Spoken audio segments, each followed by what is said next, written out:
Cadmium comes from the Latin root cadmia, which means calamine, or zinc carbonate.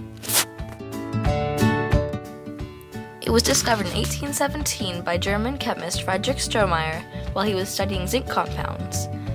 While it was an impurity in zinc, he soon learned that it could be used for so many other things, like metal casings and batteries.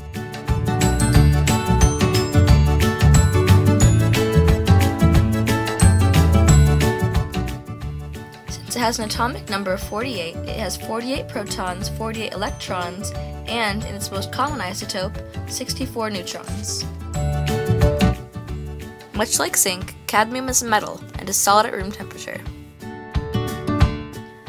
Trace amounts are found naturally in air and soil, wherever zinc and copper are found.